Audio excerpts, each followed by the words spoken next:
சிறந்த இஸ்லாமிய பேச்சாளரும் பல வேதங்களை சிறப்பாக கற்றறிந்த கல்வியாளருமான டாக்டர் ஜஹீர் நாயக் அவர்கள் தனது மேடை பேச்சுகளில் ஒன்றில் ஆண்டவராகிய இயேசு கிறிஸ்து வேதத்தில் எப்போதாகிலும் தன்னை நான் கடவுள், என்னை வழிபட வேண்டும் என்று சொன்னதுண்டா? அப்படி சொல்லியிருந்தால் எனக்கு காட்டுங்கள், நான் கிறிஸ்தவராக மாறிவிடுகிறேன் என்ற சவாலை முன்வைத்துள்ளார். ஆம், அப்படியே இயேசு கிறிஸ்துவும் முழு வேதாகமத்திலும் தன்னை கடவுள் என்றும் என்னை வழிபட வேண்டும் என்றும் நேரிடையாக அவர் எங்கும் கூறவில்லை என்பது உண்மைதான். ஆனால் ஆண்டவராக இயேசு கிறிஸ்து தன்னை நான் கடவுள், என்னை வழிபட வேண்டும் என்று அவர் சொல்ல வேண்டிய அவசியமே அவருக்கு இல்லை என்பதை இவ்வளவு படித்த டாக்டர் ஜஹீர் நாயக்கும் அவருடைய ஆதரவாளர்களும் அறியாதிருப்பது ஆச்சரியத்திலும் ஆச்சரியமே. வாருங்கள், ஏன் ஆண்டவராகிய இயேசு கிறிஸ்து நான் கடவுள், என்னை வழிபட வேண்டும் என்று நேரிடையாக சொல்லவில்லை என்பதற்கான காரணத்தை இங்கே காணலாம். தமிழ் கிறிஸ்டியன் பிராட்காஸ்டிற்காக உங்கள் நண்பன் பால்ராஜ், வெல்லூர். நான் ஏற்கனவே கூறினேன், மொத்த பைபிளிலும் இயேசு கிறிஸ்து அவருக்கு சாந்தி உண்டாகட்டும், நானே கடவுள், என்னை வணங்குங்கள் என்று சொல்கிறபடி ஒரு சந்தேகத்திற்கு இடமளிக்காத வசனம் கூட மொத்த பைபிளிலும் இல்லை. நீங்கள் அன்பு நண்பர்களே, டாக்டர் ஜஹீர் நாயக் அவர்களுடைய கேள்வியை சற்று கூர்ந்து கவனித்தால் அவருடைய கேள்வியிலே இயேசு ஏன் நேரிடையாக தன் சொந்த நாவிலே ஒளிவு மறைவின்றி சந்தேகத்திற்கிடமின்றி நான் கடவுள், என்னை வணங்க வேண்டும் என்று சொல்லவில்லை ஏன் என்பதுதான் அவருடைய கேள்வி. இந்த அவருடைய கேள்வியிலே மறைந்திருக்கும் ஒரு உண்மை என்ன? பலமுறை வேதத்தை வாசித்த டாக்டர் ஜஹீர் நாயக்கு நன்றாக தெரியும், முழு வேதாகமத்திலும் ஆண்டவராகிய இயேசு கிறிஸ்து நான் கடவுள் அல்ல, என்னை வழிபடக்கூடாது என்று ஒரு முறை கூட அவர் சொல்லவில்லை என்பதையும் அவர் நன்றாக அறிவார். இப்படி இருக்க ஆண்டவராகிய இயேசு கிறிஸ்து ஏன் நேரிடையாக தன்னை கடவுள், என்னை வழிபட வேண்டும் என்று சொல்லவில்லை என்பதற்கான காரணத்தை அறிவதற்காக சில முக்கியமான குறிப்புகளை நாம் இங்கே கவனிப்போம். அவற்றில் முதலாவது குறிப்பு, பல தருணங்களில் ஆண்டவராகிய இயேசு கிறிஸ்து பலரால் வணங்கப்பட்டார், பணிந்து கொள்ளப்பட்டார். இங்கே பணிந்து கொள்ளப்பட்டார் என்ற வார்த்தை ஆங்கில வேதாகமத்திலே வர்ஷிப்ட் என்ற வார்த்தை பயன்படுத்தப்பட்டிருக்கிறது, அல்லது ஆராதிக்கப்பட்டார் என்பது. கடவுள் ஒருவர் மட்டுமே ஆராதனைக்குரியவர். ஆக இயேசு கிறிஸ்து பல தருணங்களில் பலரால் வணங்கப்பட்டார். அவர் குழந்தையாக இருக்கும் பொழுதே அதிகம் படித்த ஞானிகளான சாஸ்திரிகள் இயேசுவை வழிபட கிழக்கிலிருந்து தேடி வந்தார்கள், வணங்கிச் சென்றார்கள். ஏரோதுவும் நீங்கள் வணங்கிய பின்பு எனக்கு சொல்லுங்கள், நானும் வந்து வணங்குகிறேன் என்றுதான் கூறினான். குஷ்டரோகி ஒருவனை இயேசு கிறிஸ்து சுகமாக்குவதற்கு முன்பாக அவனும் இயேசு கிறிஸ்துவை வணங்கினான்.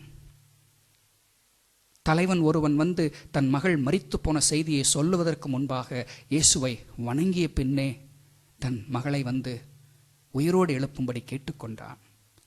சீஷர்கள் 4ஆம் ஜாமத்திலே அலையினால் அலைக்கழிக்கப்பட்ட பொழுது இயேசு கிறிஸ்து தண்ணீரின் மீது நடந்து வருகிறார். படவில் ஏறின பொழுது காற்றும் கடலும் அமைதலானது. இதை பார்த்த பொழுது சீஷர்கள் இயேசுவை பணிந்து கொண்டார்கள், வணங்கினார்கள். அப்பொழுது இயேசு கிறிஸ்து சீஷர்களை பார்த்து, சீஷர்களே, என்னை வணங்காதிருங்கள், நான் கடவுள் அல்ல என்று அவர் சொல்லவில்லை. இப்படி இயேசு கிறிஸ்து பல தருணங்களில் பலரால் வணங்கப்பட்டார்.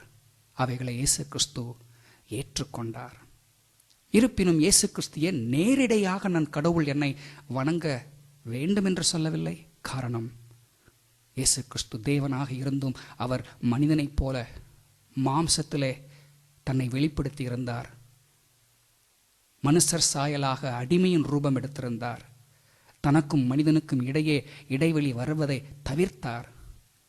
இவர் பாவிகளின் சிநேகிதன் என்று சொல்லும் அளவிற்கு பாவிகளும் தன் அண்டை வருவதற்கு அவர் எப்போதும் இடம் கொடுத்தார். அதனாலேயே இயேசு தன்னை ஒருபோதும் நான் கடவுள், என்னை வணங்க வேண்டும் என்று அவர் சொல்லவில்லை. நண்பர்களே, இதைத் தொடர்ந்து ஆண்டவராகிய இயேசு கிறிஸ்து ஏன் தன் தெய்வீகத்தை குறித்து அமைதலாக இருந்தார்? பல முறை அவர் அற்புதம் செய்த பொழுதும் கூட இதை யாருக்கும் சொல்ல வேண்டாம் என்றுதான் சொல்லி அழைத்தார். காரணம், இயேசு தனக்கென்று எந்த ஒரு புகழை அவர் எடுத்துக்கொள்ள ஒருபோதும் விரும்பவில்லை. பிதாவாகிய தேவனை உயர்த்துவதையே தன் பிரதானமான பணியாக கொண்டார். ஆகவேதான் பல தருணங்களிலே பிதாவை உயர்த்தி என் பிதாவின் சித்தத்தையே நான் செய்கிறேன் என்றும், என் பிதாவின் ஆவியினால் நான் பிசாசுகளை துரத்துகிறேன் என்றும், என் பிதாவின் சித்தத்தை செய்வதே என் போஜனம் என்றும், ஏன் சிலுவையில் மரிக்கும் பொழுது கூட பிதாவே இவர்களை மன்னியும் என்று சொல்லிதான் வேண்டிக் கொண்டார். நன்றாக நாம் அறிவோம், ஆண்டவராக இயேசு கிறிஸ்து அவர் தேவனாக இருக்கிற நிலையிலே அவர் பலரை பல தருணங்களிலே அவருடைய பாவங்களை அவர்களுக்கு மன்னித்தார். பாவங்களை மன்னிக்கும் அளவிற்கு அவர் தேவன்தான். இருப்பினும் சிலுவையிலே பிதாவே இவர்களை மன்னியும் என்று சொன்னதற்கு காரணம் பிதாவாகிய தேவனை உயர்த்துகின்ற ஒரு அற்புதமான தருணமாக அது அமைந்திருந்தது. இயேசு மரித்து உயிர்த்தெழுந்த பின்பு தம் சீஷர்களுக்கு தன்னை காட்சியாக கொடுத்த பொழுது அவருடைய சீஷர்களில் ஒருவரான தோமா அவரை நம்புவதற்கு ஆயத்தமாக இல்லை. அவருடைய சந்தேகத்தை போக்கும் வகையிலே இயேசு தன்னை தொட்டு பார்க்க அனுமதித்த பின்பு தோமாவின் அறிக்கை என்ன? என் ஆண்டவரே, என் தேவனே.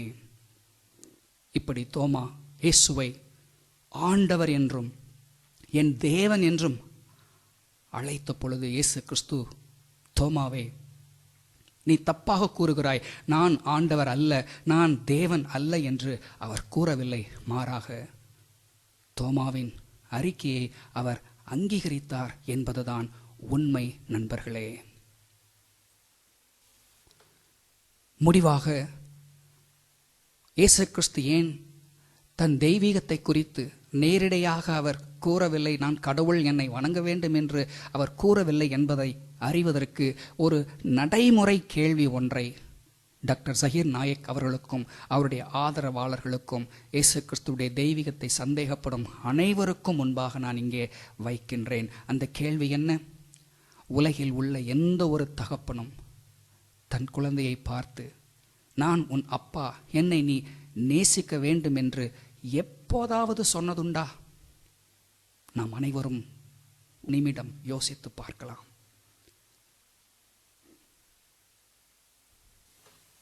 அதாவது தன் குழந்தையோடு இருந்து அதன் தேவைகளை சந்தித்து எப்போதும் தன் குழந்தையின் நினைவாக இருக்கின்ற தந்தையோ அல்லது தாயோ, நான் உன் தந்தை அல்லது நான் உன் தாய் என்று தன்னை ஒருபோதும் அறிமுகம் செய்ய வேண்டிய அவசியம் இல்லை.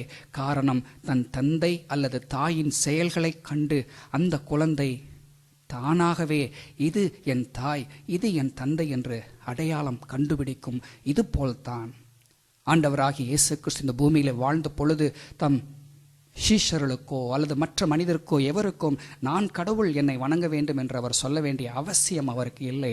காரணம், அவருடைய வாழ்க்கை, அவருடைய செயல்கள், அவருடைய போதனை அனைத்தும் அவருடைய உண்மை நிலையை, தேவன் என்பதை திறம்பட வெளிப்படுத்தியது என்பதுதான் வரலாறு. நண்பர்களே, முடிவாக ஆண்டவராகிய இயேசு கிறிஸ்து இந்த பூமியிலே வாழ்ந்த பொழுது அவருடைய தெய்வீகத்தை குறித்து உறுதி செய்வதற்காக கேட்கப்பட்ட கேள்விகளில் ஒன்றுதான், நீர் கிறிஸ்துவானால் தெளிவாக சொல்லும் என்கின்ற கேள்வி. இந்த கேள்வியை கேட்ட பொழுது இயேசு கிறிஸ்து, யார் சொன்னது, நான் அப்படி சொல்லவில்லை என்று கூறவில்லை. மாறாக, அதை உங்களுக்கு சொன்னேன், நீங்கள் விசுவாசிக்கவில்லை. என் பிதாவின் நாமத்தினாலே நான் செய்கிற கிரியைகளே என்னை குறித்து சாட்சி கொடுக்கிறது. அதாவது, நான் தான் கிறிஸ்து, நான் தான் மேசியா, நானே பழைய ஏற்பாட்டு முழுவதும் வரப்போகின்ற மேசியாவாக முன்னறிவிக்கப்பட்டவன் என்பதை அறியத் தருகிறது. ஆனால் இயேசு கிறிஸ்துவோ தன்னை இந்த கேள்வி கேட்ட அந்த மக்கள், அவர்கள் உண்மையாக இயேசு கிறிஸ்துடைய தெய்வத்தை பற்றி அறிந்து கொள்ள வேண்டும் என்ற எண்ணத்திலே அவர்கள் கேட்காமல் சந்தேகத்தினால் கேட்டார்கள். அதனால்தான் யோவான் 10:26 நான் உங்களுக்கு சொன்னபடியே நீங்கள் என் மந்தையின் ஆடுகளாய் இராதபடியினால் விசுவாசியாமல் இருக்கிறீர்கள் என்று கூறினார். அதாவது, ஆண்டவராகிய இயேசு கிறிஸ்துவை தேவன் என்று விசுவாசிப்பது என்பது அவருடைய கிருபையை பெற்றவர்கள் மட்டுமே, அவருடைய மந்தையின் ஆடுகளாய் இருப்பவர்கள் மட்டுமே விசுவாசிக்க முடியும். அவருடைய மந்தையின் ஆடுகளாய் இராதவர்கள் அல்லது தேவனால் தெரிந்து கொள்ளப்படாதவர்கள் எத்தனை அதிசயங்கள் அற்புதங்களை பார்த்தாலும் இயேசுவை மீட்பராக, இரட்சகராக, தேவனாக அறிய முடியாது என்பதுதான் உண்மை. இதே போன்ற ஒரு நிலையில்தான் ஆண்டவராக இயேசு கிறிஸ்து சமாரிய ஸ்திரீயிடத்திலே பேசும் பொழுது, அந்த பெண்மணி கிறிஸ்து என்னப்படுகிற மேசியா வருகிறார் என்று அறிவேன், அவர் வரும்போது எல்லாவற்றையும் நமக்கு அறிவிப்பார் என்று கூறின பொழுது, இயேசு உன்னுடனே பேசுகிற நானே அவர் என்று தன் தெய்வீகத்தை, தன் உண்மை அடையாளத்தை, நானே கிறிஸ்து, அபிஷேகிக்கப்பட்டவர், தேவனுடைய குமாரன், தேவன் என்பதை இயேசு வெளிப்படுத்தினார் என்பதுதான் உண்மை. நண்பர்களே, அன்பு நண்பர்களே, நமது இந்த காணொளியை நாம் நிறைவு செய்வதற்கு முன்பாக ஓரிரு முக்கியமான குறிப்புகளை நாம் கவனித்து முடிக்கலாம். இயேசு கிறிஸ்து இந்த பூமியில் வாழ்ந்த பொழுது பல தருணங்களிலே தன் தெய்வீகத்தையும் தானும் பிதாவும் ஒன்றாக இருப்பதையும், இயேசு கிறிஸ்துவும் மாம்சத்திலே வெளிப்பட்டிருந்தாலும் அவர் இந்த பூமியிலே வாழ்ந்த தேவன் என்பதை வெளிப்படுத்தும் பல காரியங்களை கூறினார். உதாரணமாக, நானும் பிதாவும் ஒன்றாக இருக்கிறோம் என்று கூறினார். என்னை கண்டவன் பிதாவை கண்டான் என்று கூறினார். ஆபிரகாம் உண்டாவதற்கு முன்னே நான் இருக்கிறேன் என்று கூறினார். இப்படிப்பட்ட வார்த்தைகளை அவர் கூறின பொழுது அன்றைக்கிருந்த மனிதர்களில் சிலர், நீ மனுஷராயிருக்க உன்னை தேவன் என்று சொல்லி இவ்விதமாய் தேவதூஷணம் சொல்வது என்ன என்று சொல்லி கல்லெறிய முயற்சி செய்தார்கள். ஆனால் இயேசு கிறிஸ்துவோ அங்கிருந்து மறைந்து போனார். காரணம், அவர் அதிக வல்லமை உடைய தேவன் என்பதனாலேயே. இயேசு கிறிஸ்து மாம்சத்தில் வெளிப்பட்டிருந்தாலும் அவர் தேவனுடைய குமாரன் என்பதை முழு வேதாகமும் தெளிவாக கூறுகிறது. இந்த இயேசு இந்த பூமியிலே மாம்சத்திலே வெளிப்பட்ட இறைவனாவார். அதனால்தான் இம்மானுவேல் என்ற பெயருக்கு தேவன் நம்மோடு இருக்கிறார் என்று அவரின் பிறப்பின் செய்தியோடு இந்த பெயர் அறிமுகப்படுத்தப்பட்டது. இந்த இயேசு 2000 ஆண்டுகளுக்கு முன்பாக பெத்லகேமிலே பிறந்து பெத்லகேமிலே உள்ள மக்களோடு மட்டும் வாழ்ந்து முடிக்கின்ற நிலையில் இல்லாமல் உலகமெங்கும் உள்ள அவருடைய பிள்ளைகளோடு அவர் இருக்கத்தக்கதாக 2000 வருஷத்துக்கு முன்பாக சிலுவையிலே மரித்தார். உயிர்த்தெழுந்து இன்றைக்கு உலகமெங்கும் அவரை நம்புகிற, அவரை விசுவாசிக்கிற மக்களின் இதயங்களிலே தேவனாக வீற்றிருந்து ஆட்சி செய்கிறார். தேவனுடைய நாமம் மகிமைப்படுவதாக. ஆமேன். அன்பு நண்பர்களே, இந்த செய்தி உங்களுக்கு பிரயோஜனமாக இருப்பின் உங்கள் நண்பர்களோடு இதை பகிர்ந்து கொள்ளுங்கள். எங்களுடைய பல வேதாகம செய்திகள் மற்றும் பாடல்கள் உங்களை வந்து அடைய எமது தமிழ் கிறிஸ்தவ சேனல் தமிழ் கிறிஸ்டியன் பிராட்காஸ்டிற்கு சப்ஸ்கிரைப் பண்ணவும் மற்றவர்களோடு பகிர்ந்து கொள்ளவும் உங்கள் வேதாகம கேள்விகளை வரவேற்கிறோம். அன்புடன் உங்கள் நண்பன் பால்ராஜ், வெள்ளூர்.